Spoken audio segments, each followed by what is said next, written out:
With the Kings of Battle update right around the corner, I figured maybe some of you guys out there want just a little bit of Golden Eagles to buy some premium time to help yourself grind the new update vehicles and whatnot. So that's where today's video sponsor comes into play, Free GE for War Thunder.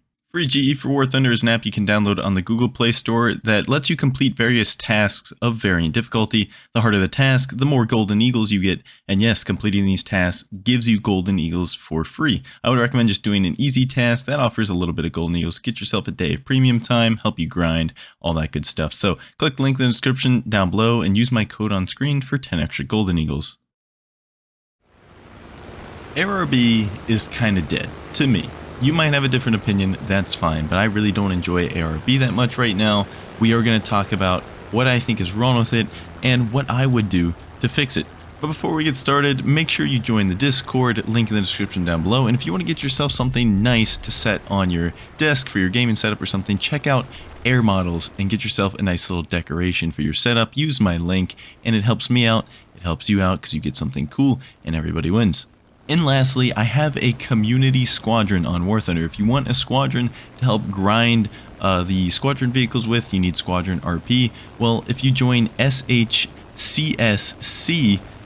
type that into the squadron search, just apply to that squadron, you'll get in, and you can join a community of players grinding for squadron vehicles. Alright, let's go ahead and get into our first issue, and in no particular order, we are going to start off with battle rating compression because it is a really major issue, even if it's not necessarily in order. Battle rating compression is massive. It really just makes a lot of battle ratings unplayable. All of you know exactly what I'm talking about. The MiG 19S being 9.3, for example. Same with the Ariete. The A-10 and Su-25 having all aspect missiles at 10.3 where they encounter planes without flares, that kind of thing. The battle rating system needs to work from 1.0 to the top. Currently, Gaijin just kind of has a maximum battle rating of 11.3, or 12.3, excuse me, and they kind of just make the battle ratings for everything below that. Instead, what they need to do is they need to start at 1.0 and balance all of the planes to according battle ratings, and wherever you end up is just where you end up. We're not going to worry about queue times here. I'm perfectly fine with taking a minute and a half long queue time in exchange for more fair matchmaking, and I think most people would agree with that. So they might end up at battle rating 19 by the end of it if they start from the bottom and work their way to the top, and I'm completely fine with that as long as matchmaking gets a little bit more fair. The next issue that I want to address is Airfield Camping, and this is especially an issue at prop tier where the AAA is guarding the airfields. Not as much at top tier, but it is still annoying.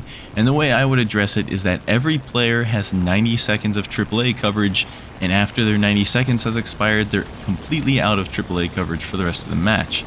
And the teammates in the area would stack time, so if you have a teammate that's also landing with you, well, your times just kind of combine based on who the last one to enter the zone was. And I think 90 seconds is plenty of time for somebody that needs to repair or rearm.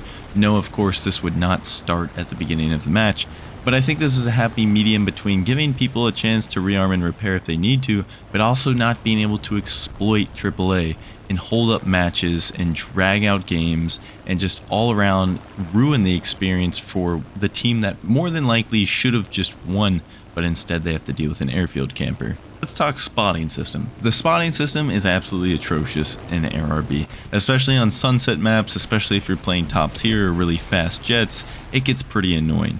What I would do is, well, spotting range simply isn't enough. We need a greater distance to be able to detect enemies. If you're playing a supersonic plane and they are 6 kilometers away from you, they're probably not going to be spotted. The problem is they can go from that 6 kilometers to right in your face and shooting their own gun at you, never mind missiles, in the span of roughly about 6 seconds, or maybe even less, depending on if you're flying toward them or not. So the spotting range, in my opinion, needs to be increased to a minimum hard spotting range of 6 kilometers. If you look in their direction and they're 6 kilometers away, they are instantly spotted. And for top tier planes and, higher tier jets, I would put 15 kilometers for those jets because they just move so fast and you need to have time to be able to react to what's around you. This is not simulator game mode where you're trying to dot spot and rely on your radars and whatnot. It's a little bit more fast-paced and intense gameplay, and you need to have situational awareness, and you just can't do that when you're slinging 3-kilometer missiles around, but you can only see as far as 6 kilometers away. And I don't mean that from an offensive standpoint, obviously. I just mean that basically you have a very, very small amount of time to react to anybody that's actually approaching your position, especially so if you're kind of already in the fight with somebody.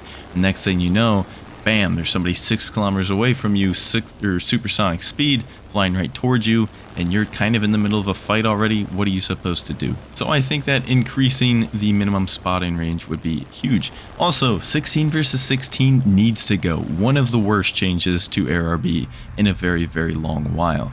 I think the battle ratings up to 11.0 need to revert back to 12 versus 12. It just makes it less chaotic, especially for props. 16 versus 16 is just too much. The gameplay is too slow to have that many players being that slow all over the place. Combine that with ground pounding and ticket bleed and all that we're going to get into later. It's a little ridiculous. 12v12 for 11.0 and below, but from 11.3 to 12.3 of what I consider top tier, I think 8 versus 8 is probably the ideal match size, maybe 10 versus 10, but I think the more advanced weaponry we're getting here is going to require the lesser player count of 8 versus 8. It's just going to give everybody greater chance at being situationally aware. There's just too much chaos in a 16 versus 16 furball in top tier, and no, the furball really isn't going anywhere. It's here to stay. That's the way Air Realistic Battles is going to work, just because of what Air Realistic Battles is. So I have no plan, or rather I don't anticipate the furball going anywhere, and as such, we need to try to make it less chaotic. 16 players is ridiculous, especially when you're playing an aircraft that only has 30 countermeasures of each. When you're running mixed, that's 15 pops, something like an F-16A or a MiG-29, and you gotta spam countermeasures on some of these missiles. Now that the flare changes has happened, I'm talking 9Ls, Python 3s, of course A9Ms and R73s as well. It's just not enough countermeasures for how many missiles are going through the air at one time. Next up, let's talk map sizes, because most of the maps are unnecessarily large, even at top tier. I think that the slower jets and of course the props need to not be able to see the large versions of maps. We need to go back to the older maps. There's just no need for the extra distance between the airfield and the battle, and most of the planes aren't going to be able to utilize that space. The space is mostly to help with weapon employment for top tier when you have long range missiles, things like that, and it's just really unnecessary when everybody's pretty much fighting with guns or at best 2-kilometer range missiles. It draws the game out, it extends the time, and not only that, but it takes planes like the F-86F2 or the Meteor Mark 8, planes that rely on being on minimum fuel, and it makes them a little bit less ideal to play, because your minimum fuel isn't going to last very long when you need an extra minute to get to the airfield, from the airfield to the combat zone, and vice versa to land and repair.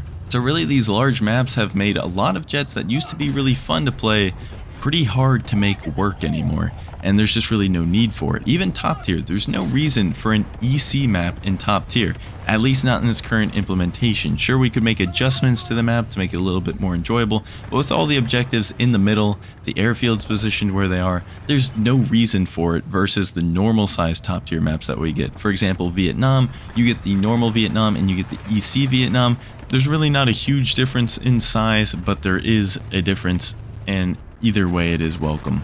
Piggybacking off of that, for these top tier maps, the objectives should probably be spread out, especially considering with how many people are just dead set on ground pounding or bombing a base with their premium plane or something like that. We can't be having all of these people wanting to go to the exact same spot for the same reason.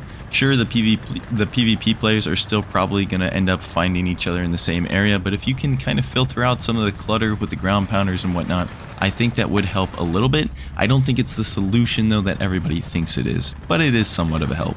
Again, with maps, auto ticket bleed should not be in the game. I don't know why Gaijin thinks that AI should be able to determine the outcome of a match, but they should not have any impact on the outcome of a match, in my opinion. I think any ticket bleed possible needs to be player-induced ticket bleed.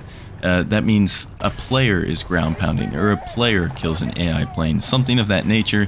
If it were up to me, there would be absolutely no AI, but I know there's plenty of people out there that do like the AI, so I think that's kind of a happy medium between not letting the AI win or lose the game for you, but at the same time, it is there to actually play and try to counterplay. It's also important to note that the AI needs to be balanced for both teams. One team should not have Yak 141s as their AI aircraft, and another team only has F-86s. Obviously, more planes on one team is going to be able to track down those F-86s and catch up to them, whereas a lot of the planes on the other team probably can't even catch a Yak 141 half of the time, and that is clearly an imbalance that needs to be addressed. Hopefully I don't trigger too many people with this one, but bombers need their own PvE game mode. Get the bombers and ground attackers out of ARB PvP, contribute absolutely nothing of value to a normal air realistic battle. But that is not to say that people shouldn't be able to play them and actually be worthwhile playing. So I think bomber PvE is, and again, a happy medium.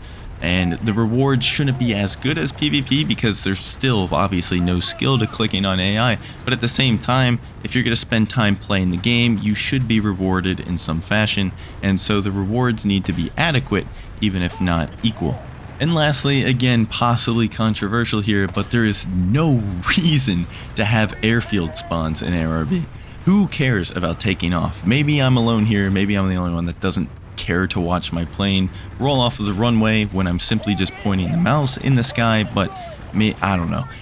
It would just speed the pace of the matchup if people were just already air spawned. And I don't mean give everybody an air spawn like air spawns are implemented right now. I just mean like 1,000 feet off of the runway with some actual speed to be able to move with. I think it would help speed the pace of the game up. Of course, planes that currently have the quote-unquote air spawn would just get an even higher air spawn or possibly remain the same. That's something that would need to be looked at a little bit further, but either way, that's my list. I hope you guys enjoyed. Let me know what you disagree with in the comments below. Let me know what you would do. I hope you guys enjoyed, and I'll see you later.